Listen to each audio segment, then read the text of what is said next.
Crazy night in downtown Phoenix as the Suns welcome the Oklahoma City Thunder, the second seeded Oklahoma City Thunder, to the friendly confines of the footy. Suns go up big early, 13 points right off the bat, come out, ball movement, finding mismatches, executing the offense. Turnovers take over again, and the Phoenix Suns quickly find themselves in a 24-point deficit. But they fight back. Nay, they take the lead from the Thunder in the fourth quarter. But ultimately, talent and team play wins out. And teams that don't turn over the ball typically come out on top. It's exactly what happened again tonight. A story we know all too well here in Phoenix. You turn the ball over a ton, you end up losing.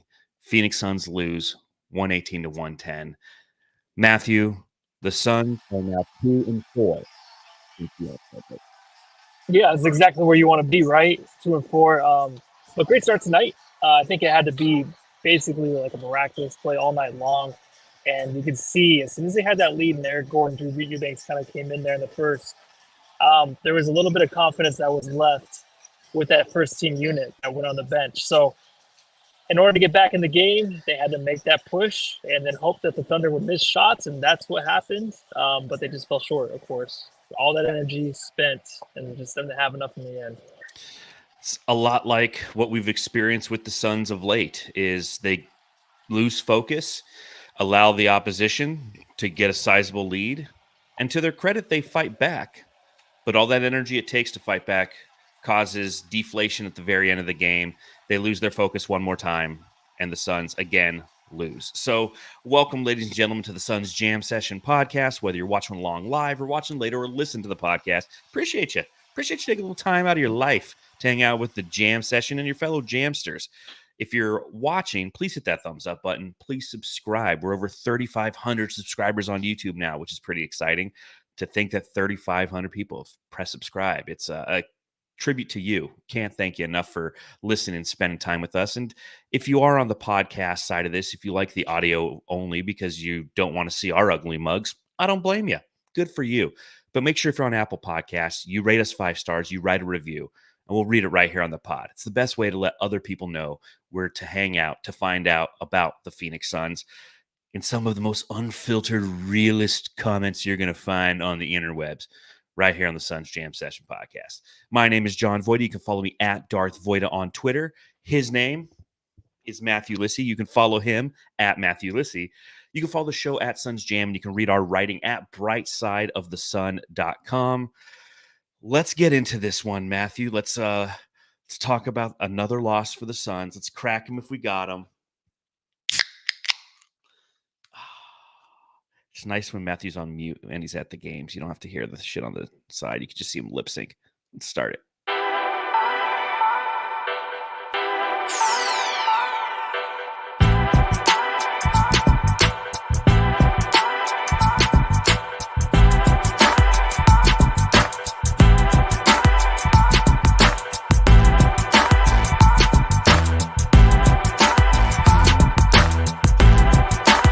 Back-to-back night, back losses for the Phoenix Suns as they fall to the hands of the Oklahoma City Thunder by a final score of 118 to 110, giving up 29 points and only scoring 25 in the final quarter, one in which they had to valiantly fight back just to stay relevant in this game. And I got an interesting question for you, Matthew. Oi, Matty. Mate, I've got to ask. So, Matthew, I got to ask you this question. If you had the choice to build your franchise around one player, who you taking, SGA or Devin Booker? All right, Jamsters.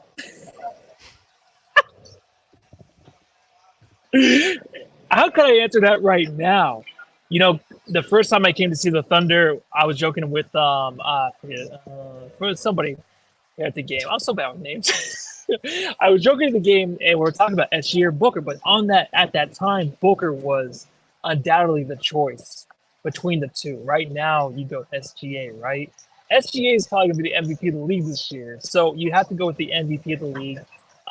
It's not going to get. It's not going to give it to Jokic again. It's going to be SGA. So right now, cover your ears. At the last pod, I talked about trading Devin Booker. I'm these Suns fans, Jeffers, are not going to like me anymore. I'm going to say SGA right now. Right? So I'll change my mind again. What do you think? Well, looking at some of the Jamsters, you got P. Fell Ram, says DB. Kiko says Booker, who else? Saul says I'm sticking with Booker. Eddie Yee says SGA reminds me of a quick CP3 when he scores mid-range. And then Huebo says SGA, no doubt. Health and going for an MVP. Love Book, but SGA is on another level. John Tran, Booker, but lately SGA has really put it together. Joey says, my heart is broken, Book for life. This is a basketball conversation on a Suns podcast. The inclination right off the bat is to say Devin Booker. Who are you starting a franchise around? You would say Devin Booker for a lot of the intangibles that we have felt here as Suns fans, right? The way that he's embraced the community, the little things that he does, not only for this team, but for the community as a whole, that make him somebody who's more than just a player to this community. He's special. He's obviously been with the Suns for nearly a decade now, and there's been an affinity and an affection that we've all gained for him because of his off-the-court connectivity and what he's meant to this franchise, how he's re-energized us, how he's righted the ship of a franchise that was lost at sea for numerous years. But that being said, if I was to be posed the question I asked you, if I was to start today and build my franchise around one player, and it was either SGA or Devin Booker, I would go with Shai Gilgeous-Alexander. And that is an unbiased opinion. My bias says Devin Booker all day. I love Devin Booker. He's my favorite basketball player. I got a pair of his shoes coming in the mail tomorrow, man. I fucking love D-Book, man. But overall, SGA has one of the things that I've talked about briefly on the podcast that sets him apart. And that's the fact that Devin Booker, due to his physical attributes, has a ceiling. He doesn't have long arms. He's 6'5". He doesn't, he has to jump out of the building to create separation on his shots.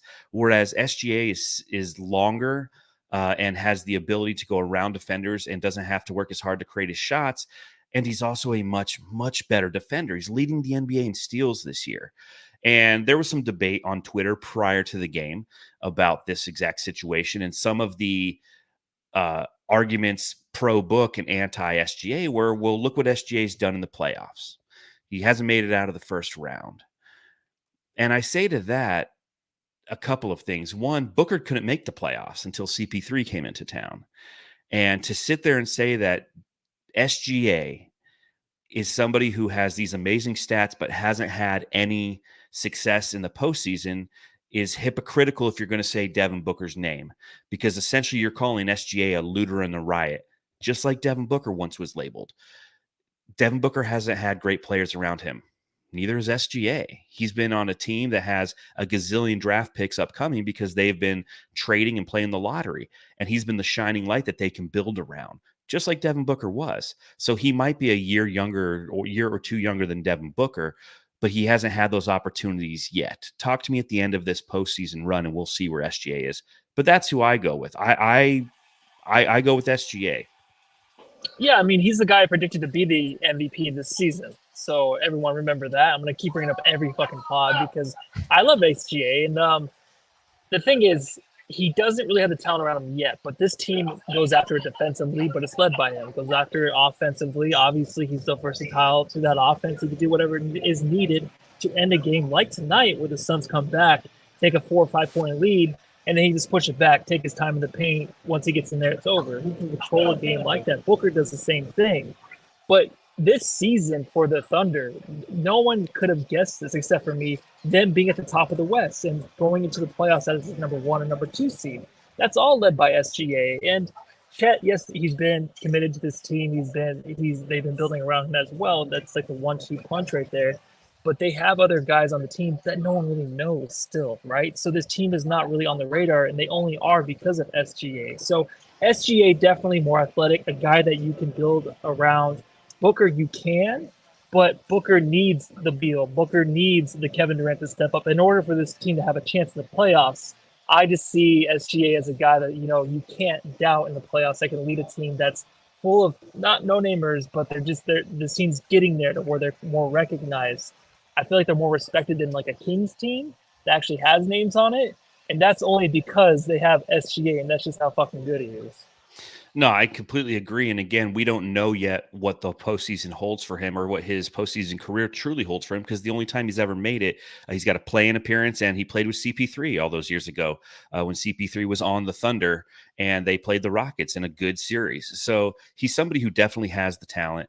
And even when you mentioned Chet Holmgren, he's quote unquote a rookie this year. This is his first year in the league.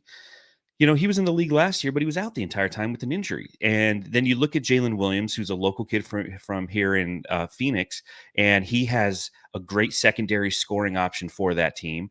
And overall, the only thing that they lack is size. And we'll talk about that size momentarily and what it equated to tonight. Cody W. in the chat, again, thanks for joining us. He says, SGA is a foul merchant. 100% he is.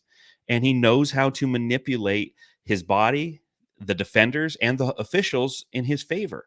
And that's a talent. It's something that, is it frustrating? Yeah, but it's a talent to have. We've talked about it for years. Since Harden truly started foul baiting, probably about 6, 7, 8 seasons ago, we started talking about it, how although it might be annoying to watch, SGA is elite at getting to the line, and you need that. It's important to have that, especially going into the postseason. We talked about it so much last season going into the postseason.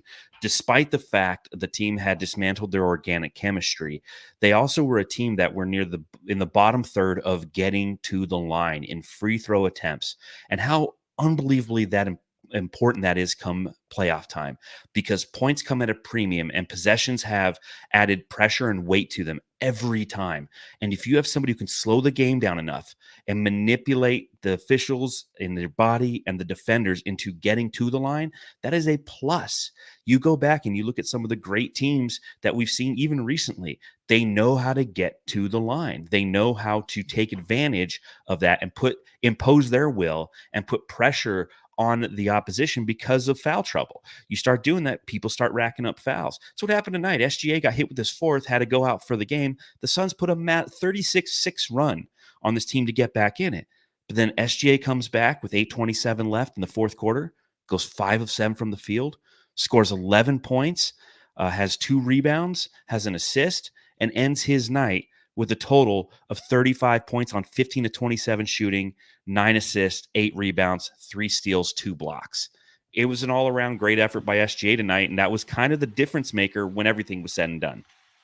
Yeah, and before I get into that, Mark Ann had a really good comment. Booker's the number 2 player with number 1 games much of the time. I do love that, because we have talked about that on the pod where Agreed. He has these games where, like, I'll always say, like Kobe, and then all of a sudden, like, he's just not existing. He doesn't really close out games like an SGA can.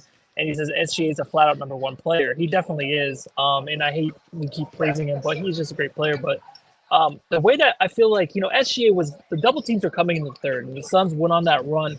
But it really had a lot to do with – and I love the effort from the Suns. They kept fighting. They hit those big threes. But the Thunder were not hitting those wide-open shots. Like, SGA, the doubles were coming, but he was getting out of them. He wasn't turning the ball over. He was moving the ball around, and they were finding other guys on that team to shoot the ball in the third, and they just weren't falling. So as much as I want to say, like, the defense was great, it was on SGA to have the double team. A lot of times it was like Nurkic and KD out there on the perimeter trying to stop them. But the Suns they were giving up still wide open shots. It's just the Thunder couldn't capitalize. And then the Suns, obviously, on the other end, were hitting threes when necessary, but they would miss a few. Be like, oh, there goes our run. And then the Thunder would miss some shots. I'm like, okay, well, we're back in it still. So they kept us in it with that. But SGA still found a way. Like he said in the end, he's like, I'll just take this over. And you don't see that too much with Book. But that's why we have Beal and KD to help him out. Well, and to that point, the third quarter, the Oklahoma City Thunder were 9 of 27 from the field and 3 of 12 from beyond the arc. So and a lot of it, as you mentioned, wasn't because of the defense that was forced upon them. They were still wide open shooters. They just weren't knocking down the shots. And when the shot came back, obviously the runs stopped, but it carried into the fourth quarter.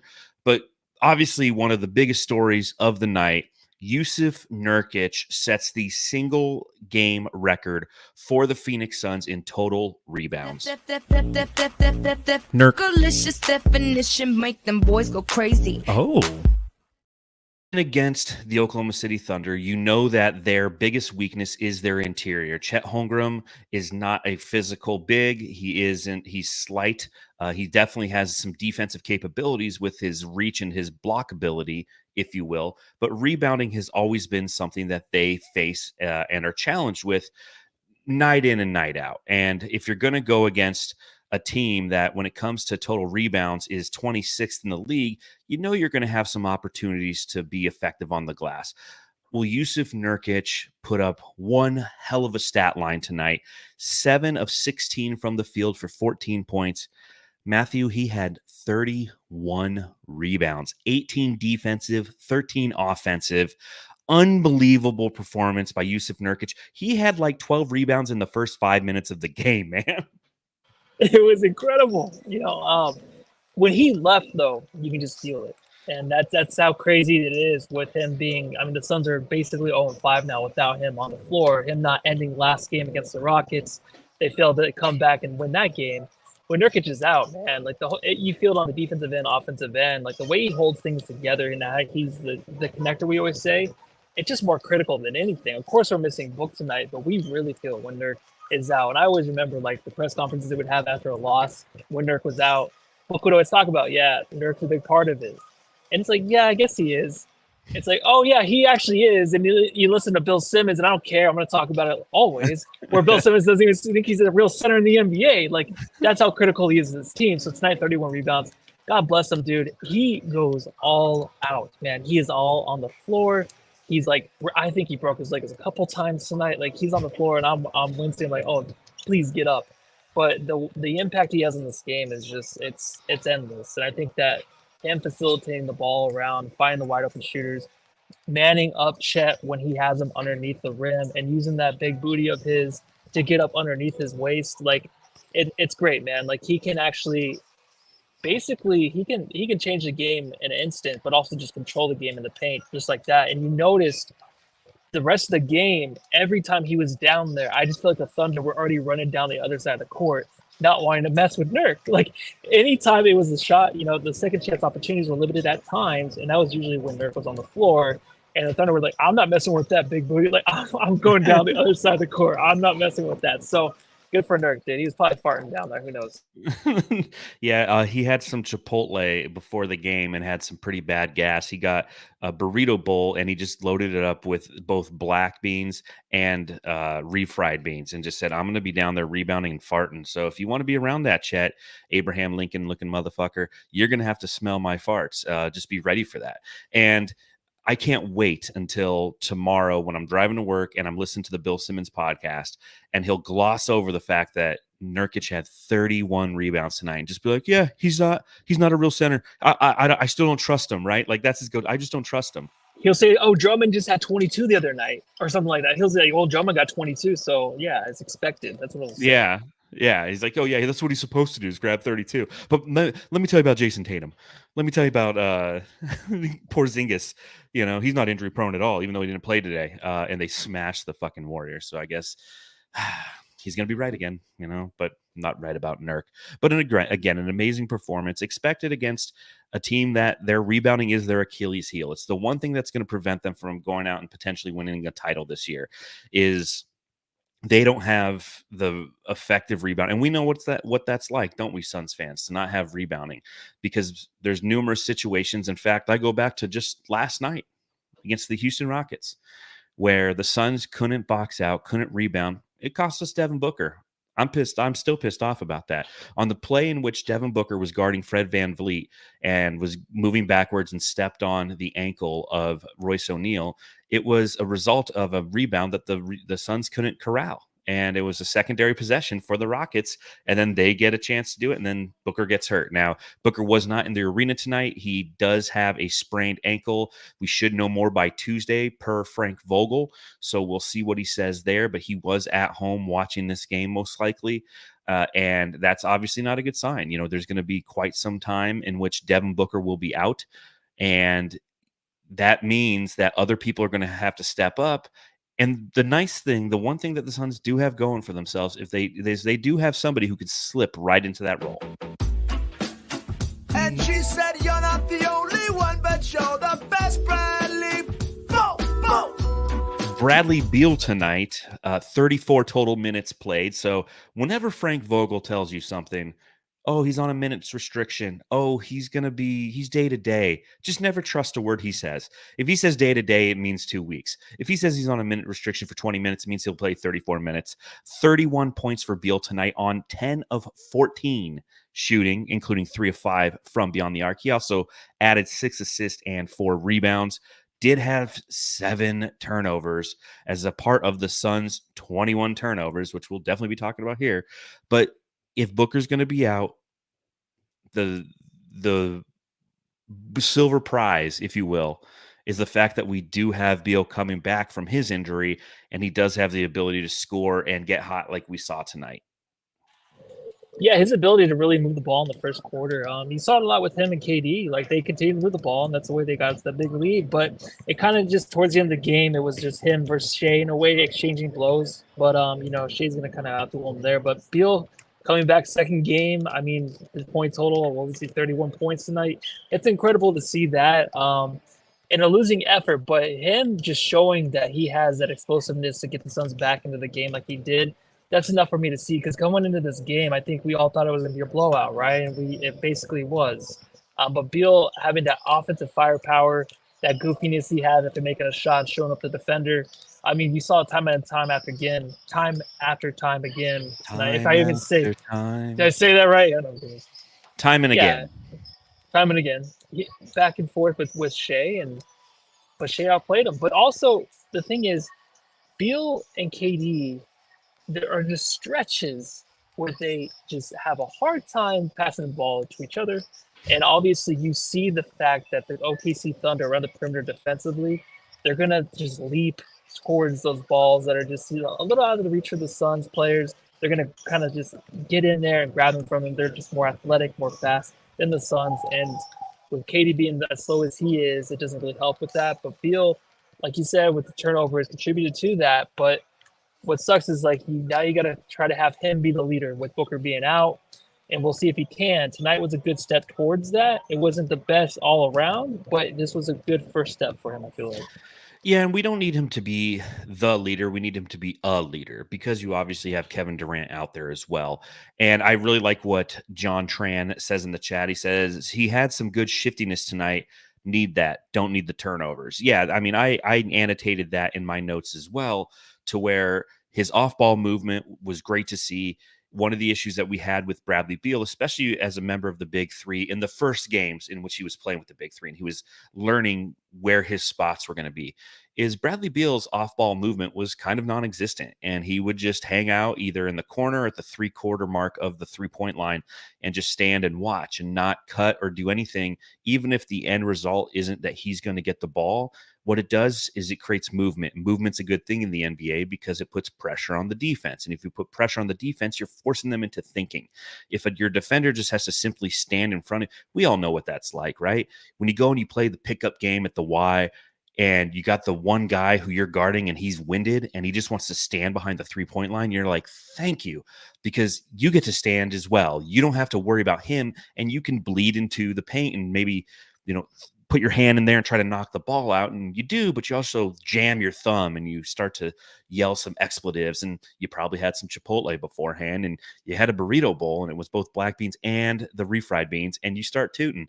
And if you're on that guy who's constantly moving, it just creates more chaos. It creates fatigue. And obviously these are elite athletes, so that fatigue is a different level than what I experienced at the Y when I've had some Chipotle.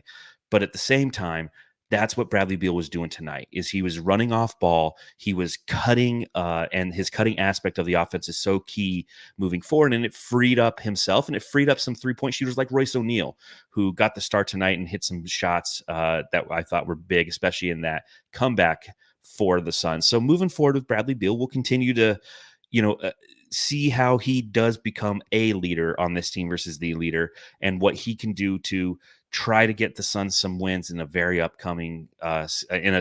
tough upcoming schedule for this team. Yeah, it's hard to believe in, though, isn't it? Yes. Like, just to say, we went off tonight with SGA and we lost 30 viewers just because we're talking about SGA, But now I'm not I'm not going to dog Beal at all, but it's just hard to believe in right now to think like, hey, Beal, and I know him and KD both at the lead, but you've seen how KD has been to end these games. He's just kind of fallen off. Mm-hmm. So for Beal to be the leader, you've never seen it in his career, really. So, I mean, it's hard to believe in right now. So we'll see if he can prove us wrong. I don't have that belief. I have belief in these games will be tighter. They'll be closer maybe like tonight. But to end games and finish teams off, I don't think I've ever seen that really without the help of Booker, obviously. So we'll see if he can do it. There's a lot of fucking hard games coming up to do that. Well, and I don't know that's what's gonna happen. where, and that's where we talk about the challenge that he had tonight with those 7 turnovers, is when the pressure is put on him to not to just be somebody who gets to play alongside Devin Booker and Kevin Durant and be a scorer. He has to actually be a facilitator. The pressure on him was a little too much tonight. And again, it might be a little too much to ask right off the bat, coming off the injury, and instantly being put in a spot where he has to be and is forced to be that guy. But that's a result that moving forward, you have to be that guy. And we've run out of time essentially for that to occur. And turnovers. I guess I can, it's a good transition into turnovers. There's one spot, and I think it was in the second quarter, maybe it was in the third, and Kevin Durant was picked by Lou Dort, and then Kevin Durant was picked by SGA, and then Beal was stripped by SGA, and then Gordon had an errant pass, and it was stolen by Wiggins. That's 4 consecutive possessions, and it's just boom, boom, boom, boom, boom. And when everything was said and done tonight, the Phoenix Suns ended with 22 total turnovers and 31 points off of those turnovers. 22 and 31. The Thunder, conversely, had 6 total turnovers and 9 points off those turnovers. So just knowing that, give me your initial thoughts on what that means, not only in this game, but what it means to this team in this season. It's just the trust you have in them, like we were talking about with Beal. Like if you can trust them to end games or play the game, not flawless, but in a game like this, you kind of have to. And to lose only by 8 and you have that many turnovers, it's just like, come on, the 4 in a row. It's just unexpected, and I'm sorry, it is expected, but it's just like, Unfortunately, are we still doing this? But what the first thing that comes to mind, though, especially when it's going on during the game, it's like we just always look slow. We always look older in those situations, playing young teams like this and Oklahoma City Thunder, where defensively we have no chance. Like when they're, when we're turning the ball over and they're that quick to grab the ball and just hit the run down to the other side and just have an easy lay and easy dunk at the other side. You see it too many times, and it hurts because in these kind of games, man, when you have the confidence that you have to start the game and you have that kind of flow in the offense, you don't want to ruin it. But where it starts is with guys like Eric Gordon, other guys coming off the bench, where they're just kind of incompetent at times to make the right basketball play, and it kind of bleeds to their guys, and then they start putting their heads down, and then the only way to really get back into games is just to hit those threes. But right now, the turnovers, I don't really think it's ever going to end. I think this is just the way the Suns are. I think we're, game 60? This is the Suns team. We're accepting of it, I feel like. And we have to kind of just, I don't know, 20-plus turnovers a game.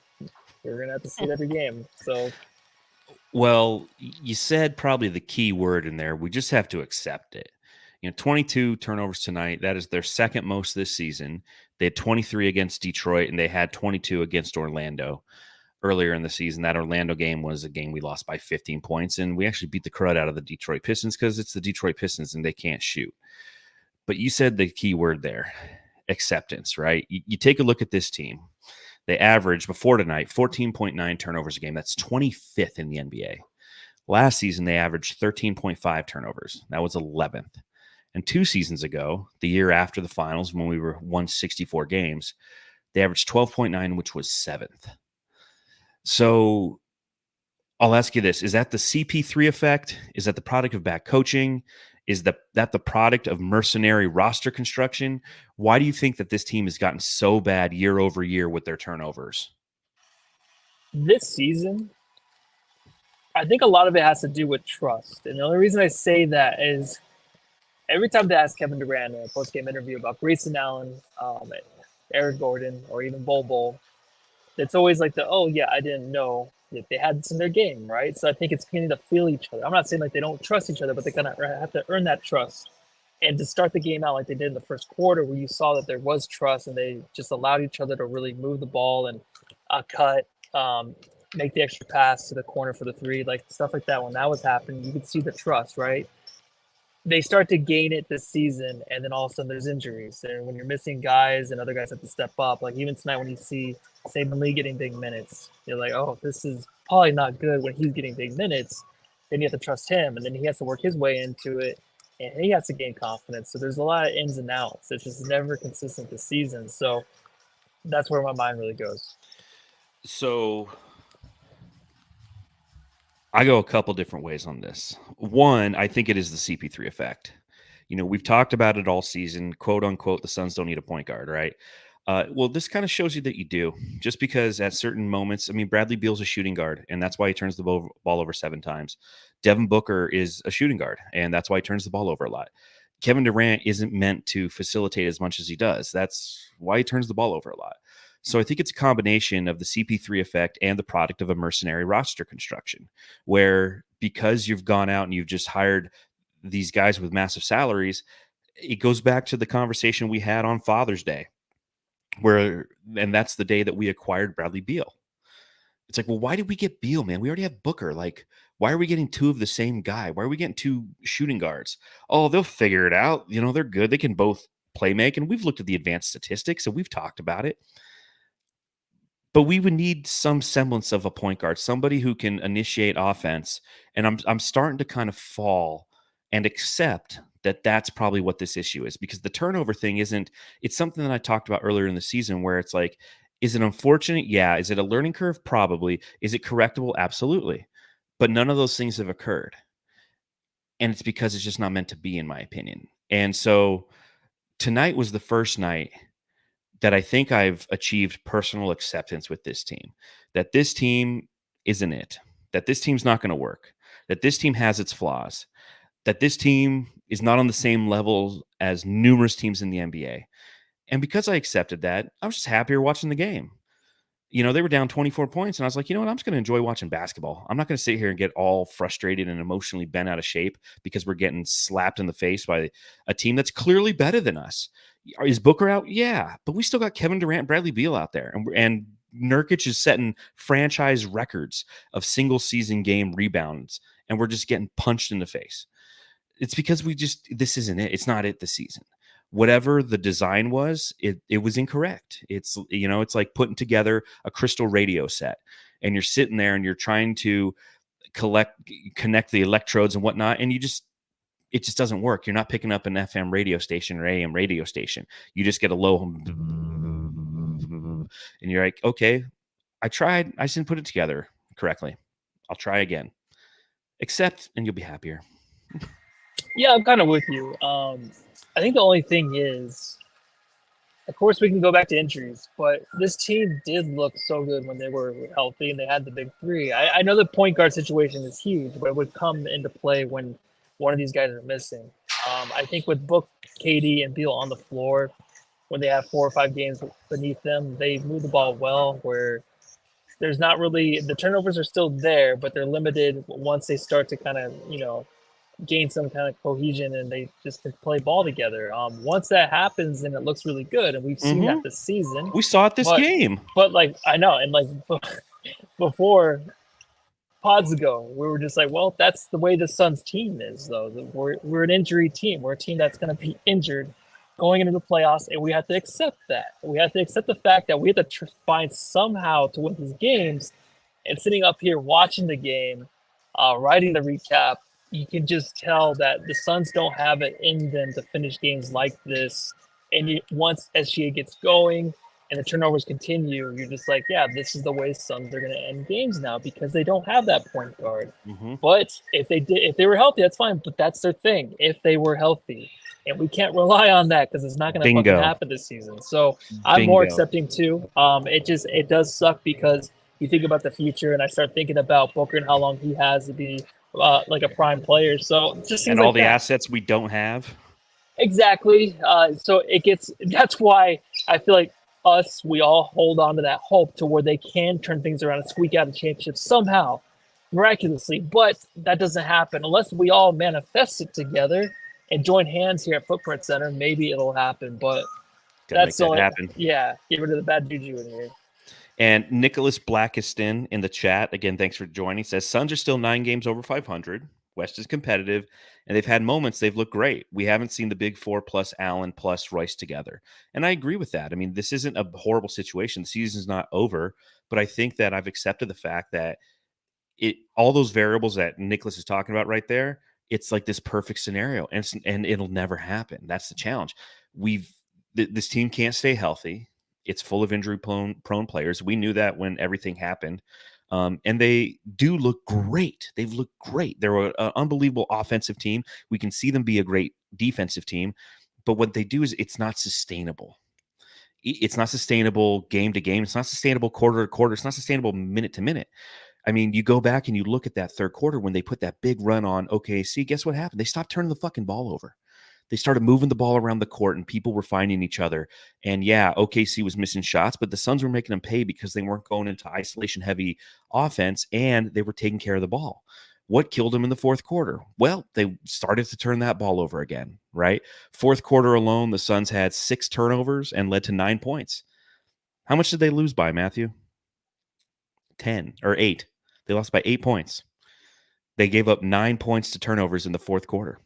So that's the challenge with this team. Do they have the potential to be a top tier team? Yes, but they don't have the sustainability factor to that. At least in my opinion, watching this team night in, night out, I see spurts of greatness, but I also see spurts where they get in their own way. And that's not the sign of a great team. And if everything has to align for this team to win a championship, odds are it's not going to happen. Would I like it to happen? Absolutely. Can it happen? Sure. Do I think it will? Probably not. That's the acceptance factor that I'm talking about, at least tonight.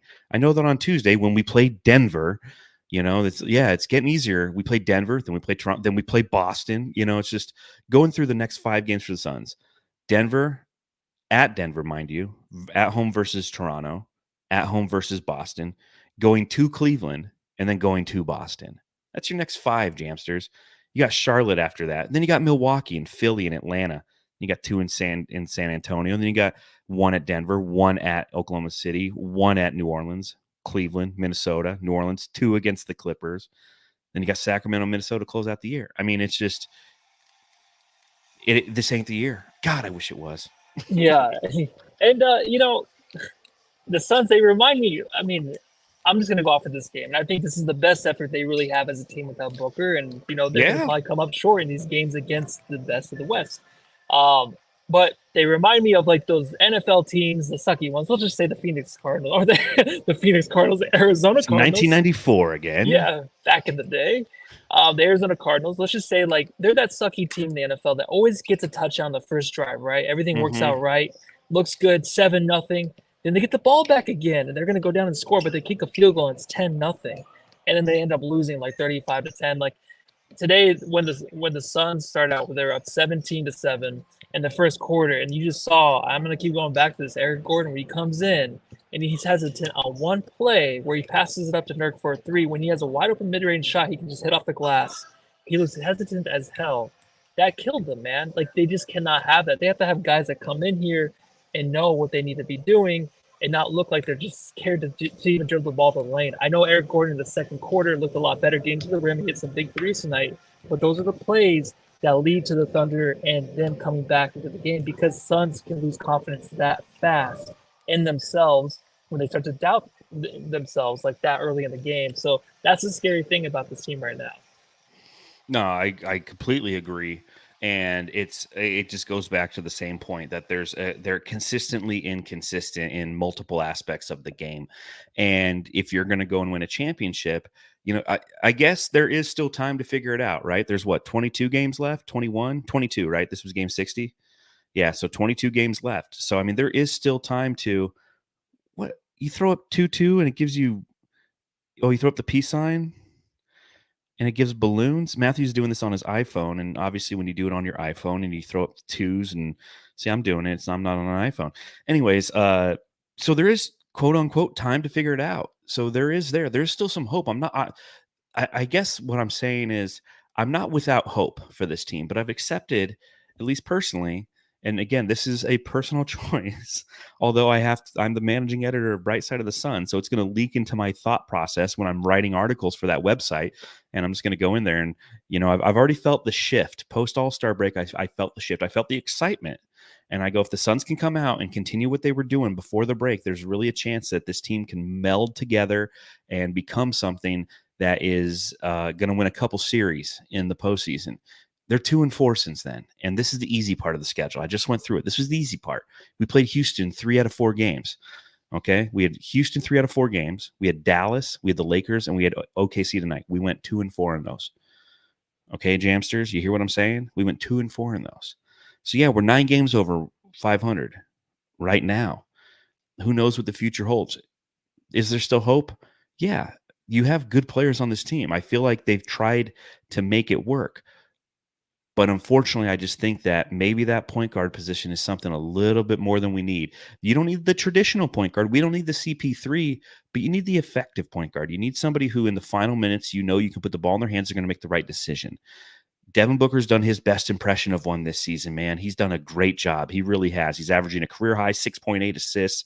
He's averaging 27.5 points per game. But the best Booker's off-ball Booker. The best Booker's the guy who's coming off the screen and getting that ball and playing the Klay Thompson. It's not being the Steph Curry. It's just not what he's designed to do. And that's okay. Devin Booker's a great scorer, and he's a killer. He's got that killer instinct in the final minutes of the game. But that's not what he's designed to do, is to be the primary facilitator. Now he's hurt too. So who knows? What else you got from this game, Matthew? I thought Damian Lee. Yeah, what about Damian Lee? Yeah, I actually ran into him outside the bathroom. Oh, nice. Saban Lee. Some decent minutes tonight, but you can see he was kind of lost sometimes. But he had 5 quick points there in the fourth quarter to help he hit a 3. keep that maintain lead. Yeah, he did. Yeah, left wide open, just like Josh Giddey tonight from 3, where he had all the space in the world, which makes sense. But yeah, that's really all I got. Eubanks had a couple dunks, but he was feeding Eubanks back-to-back possessions there, finding him underneath the rim. So that was nice to see, but nothing really too crazy. So here's my question on Drew Eubanks, and I think this is a good conversation as well. Should Frank Vogel experiment giving those minutes to Thaddeus Young potentially? Because you mentioned it. He was 2 of 3 from the field in 11 minutes. He had 6 points. He had 3 rebounds and assist. He also was a team worst -13. And both he and Saban Lee were out there in crunch time when they shouldn't have been out there in crunch time. And I feel like somebody more experienced like Thaddeus Young, with the rebounding capability, the defensive capability, he's not going to shoot, but neither is Eubanks. So why not give it to the more experienced player? I think there's a time and a place to start experimenting with that. And I think that time and the place is rapidly approaching.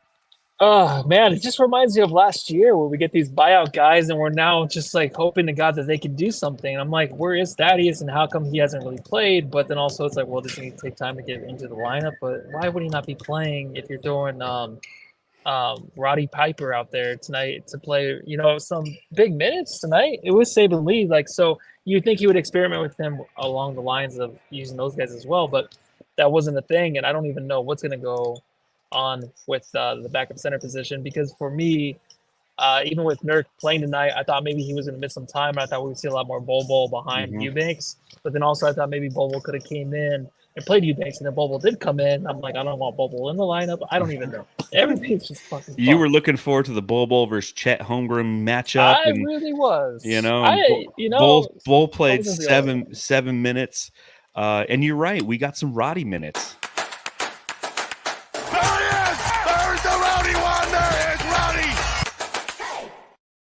There you go. Rowdy Piper. Dang, yeah, they had the sound on. Oh, it's pretty good. It's a drum line going.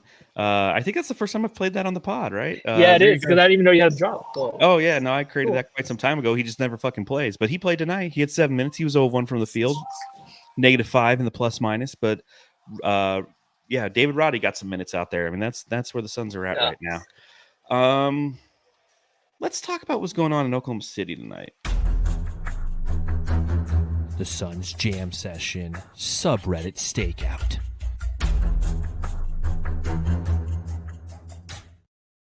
Matthew, where is she? Tell me, where the fuck is she? I've been looking everywhere. I just need to give her my pen. She asked to borrow a pen, and then she never came back. Where is she? Sorry. Who is that? Rachel Is it somebody Dawes. Where's Rachel? Wait, did you do Batman here? No. In the subreddit? No. Oh. I forgot Okay. the mask. Can I tell you really quick? I told my mom today at breakfast, I was like, something about, she found out somehow I was doing like the Valley Grove thing. And she's like, Matthew, she's like, you gotta be careful nowadays. You get canceled for stuff. You're not saying bad things, are you? I'm like, no, I'm not. I'm just, aren't you proud of me, Mom, that I'm doing a Valley Grove impression of the game? What's that even mean? Oh,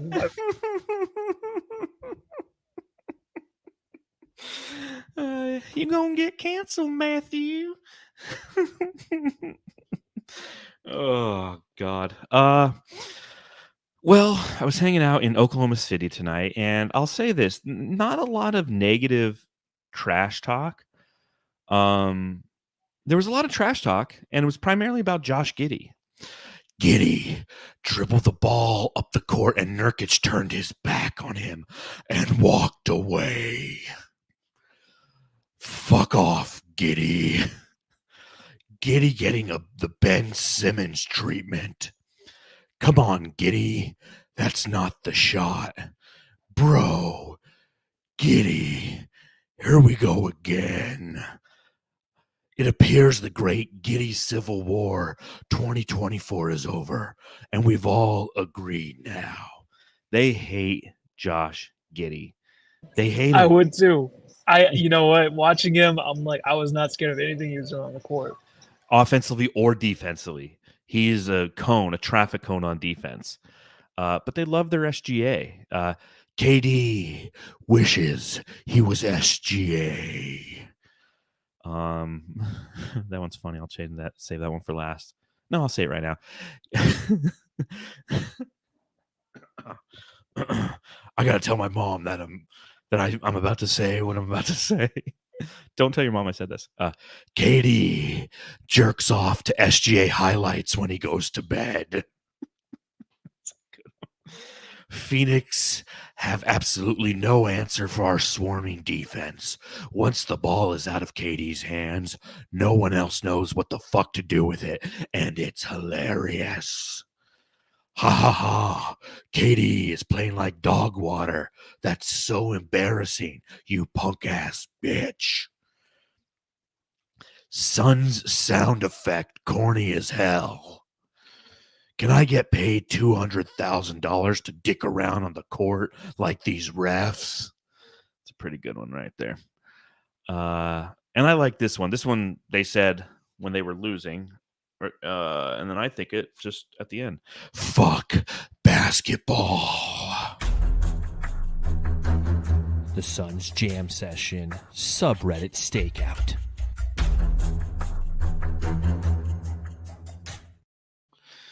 There you go. Subreddit Stakeout. You're on mute. Well, that was a good one. I was crying on that one. Those are good. Those are really good, man. It was, dude, so much. Like, I could have done a whole subreddit stakeout, the entire podcast, just reading anti-Giddey comments. They hate Giddey so much for so many different reasons. You know, they said, he was and booed here. Yeah, well, of course, you know, there's obviously some legal issues that he's had, but they said that that's affected the way that his confidence, the way he plays. He's tentative. He doesn't make layups. He doesn't make threes. He doesn't play defense at all. And when the Suns went up big early in the game, they pulled Giddey out the game, and all of a sudden the Thunder have the lead at the end of the first quarter. And like, that's the Giddey effect, you know? So, I mean, that's what you get when it comes to Josh Giddey. So, what else do you have on this game before we hand out some hardware there, buddy? Nothing. I was sitting courtside pregame, and it was funny. Rex Chapman was next to me with some people, and he kept inviting people over, and I kept scooting down. He's like, "Can you scoot down?" I'm like, "Oh yeah, sure." And then another guy comes like, "Hey, do you mind scooting down?" I'm like, "Yeah." And he starts laughing. He's like, "Hey, can you scoot down again? Is it okay?" I was almost falling off the bench. So That's what I have from the beginning. You know what? Honestly, like today's energy. Remember last game, the Houston Rockets game? Like I was like, the energy was not there. Yeah. Tonight I felt it, and the way the sun started tonight, I can feel it pregame. Katie didn't miss a shot pregame at all. It just felt good in the arena tonight, and obviously they couldn't keep it up. But you could feel how this team really wanted to get on the right end of things before Booker returns. But yeah, that's all I have, man. I got a theory on that. What is it? Saturday Night Suns. I have a theory on this. So, as you mentioned, Saturday night, downtown Phoenix, you got a bunch of celebrities inside the building, right? And the crowd that comes with the Saturday night typically isn't a crowd that is full of fans, in my opinion. It's more of people who want to be seen there, right?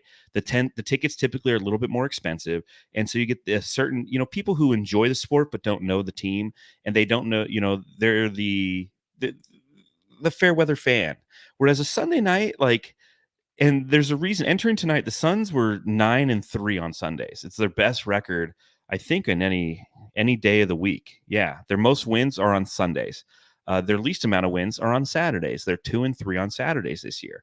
And I think it's because it's like you got to get up and go into work in the morning, right? So if you're out there tonight, you're like a true fan and you understand this team and you understand how the roster is constructed, and you're actually out there just cheering the way that you should be, in my opinion. So that's just a little spat I had on that. I truly believe, and that's an issue with the playoffs too. When the playoffs come around, there's a reason why there's a nervousness that enters the arena anytime the Suns go down. It's because it's a bunch of people who don't watch the team all year, and all of a sudden they're there, and the Suns are down 12, and then that nervousness goes away, and that energy goes away. We've seen it. We've seen it time and again. It happened in Game 7 against the Mavs, man. It's like Luka Doncic hit 2 shots, and the whole crowd was like, should we go to the parking lot? I don't know what to do, because they're just not season ticket holders.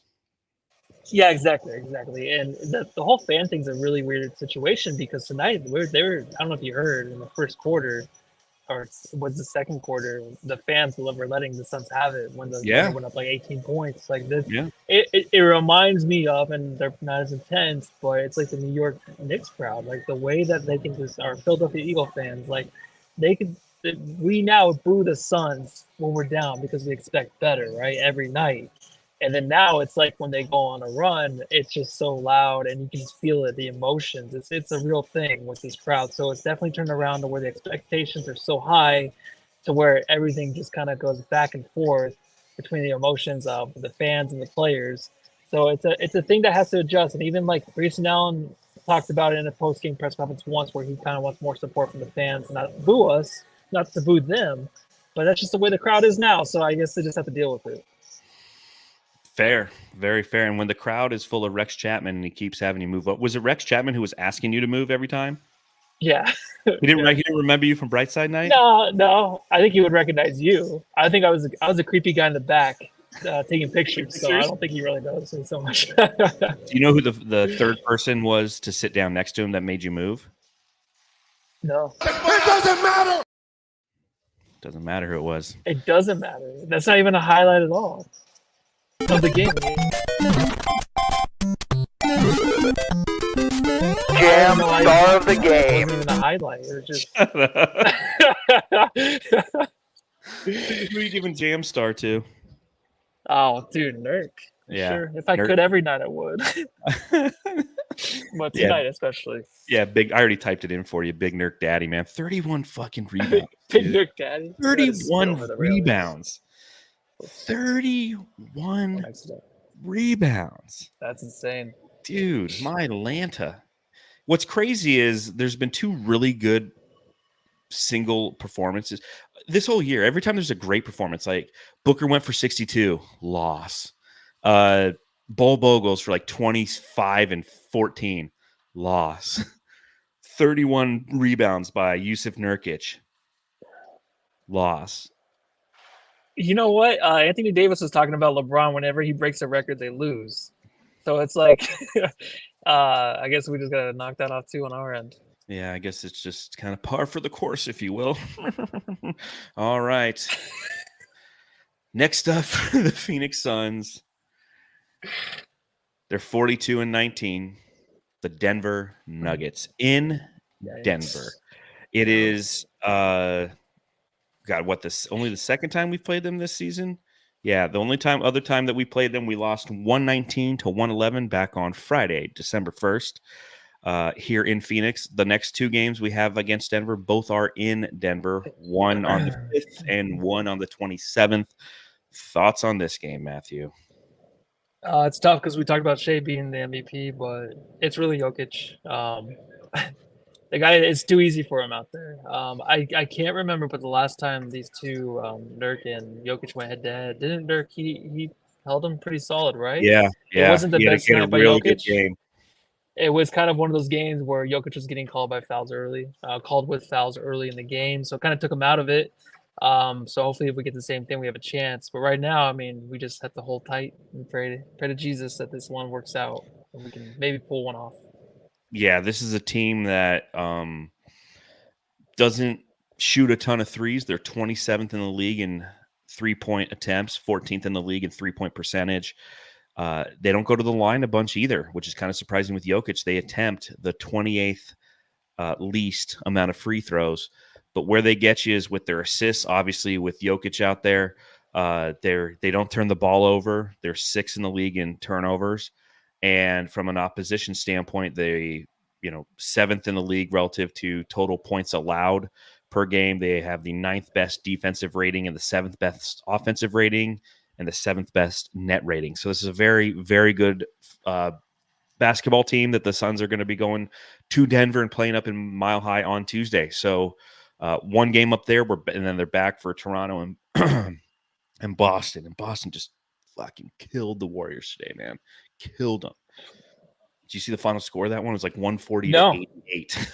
Oh my God. Yeah. I mean, there's no one else really in the East to compete with them. And with the Nuggets, I mean, this is a team that really wants to be the number one seed in the West now. So that's the thing that's really scary, is because I think they really want to turn it on heading towards the playoffs. And the Suns aren't really a matchup for them if you look at it. So I don't know. Well, it goes back to, obviously defending NBA champions, but it goes back to those words, organic chemistry. And they definitely possess that. And they're fighting for that number one seed. The Oklahoma City Thunder, with the win tonight, take over the number one spot in the West. A half game behind them are the Minnesota Timberwolves. A half game behind them are the Denver Nuggets. So a team that has something to play for, a team that's entering the game against the Suns on a 6-game winning streak. Suns, who are now currently the 7th seed, are on a 2-game losing streak. And as I mentioned, are 2-4 coming out of the break. Not in the best of places, with Devin Booker potentially being injured for quite some time, a week or two with a sprained ankle. Those things never are positive. So acceptance, my friends. Accept that we are on the roller coaster, and the roller coaster is headed down right now, and you just got to hold on to your seat. We're screaming and we're putting our hands up in the air. Just don't have your phone up, and it'll go fly and hit somebody in the back, and you don't want us to do that. That's rude. Yeah, and most importantly too, before we get out of here, I'm at the game, so the sit time tonight, I guess anybody can track it from home, but the sit time for the first shot made for the Suns was 1 minute 22 seconds into the game. So if anybody gives a fuck or gives a crap, Is that what it was? I was getting. It was, yeah. Anybody can track that, so it's not even a special thing I can do here at the game. So disappointing. Well, on that note, Jamsters, we're going to go ahead and get out of here. Again, thank you for hanging out with us. Hit the thumbs up button if you're on YouTube. Give us 5 stars on Apple Podcasts or on Spotify as well. I think they're taking our podcast off of Google Podcasts, because I think they're getting rid of Google Podcasts. I think that they realize they're like, yeah, we're Google and we can do anything, but we don't need to do podcasts. So I didn't even know we were on Google Podcasts. We're on anywhere like Stitcher. We're on any place there's a podcast. We're there, which is crazy. Wait, who does Valley of the Sun? Is that Google Fan-sided? Fan-sided, yeah. No, but we take our podcast and we distribute it via Red Circle, and then Red Circle pushes it to all the different podcasting platforms. So that's all of them. So that's why you can hear us in Germany, where we're the 73rd most popular podcast in basketball in Germany. So pretty impressive. Thank you, Germany, for that. We appreciate it. On that note, Jamsters, have a great night. We'll see you on Tuesday. Don't look at him. See you next Tuesday.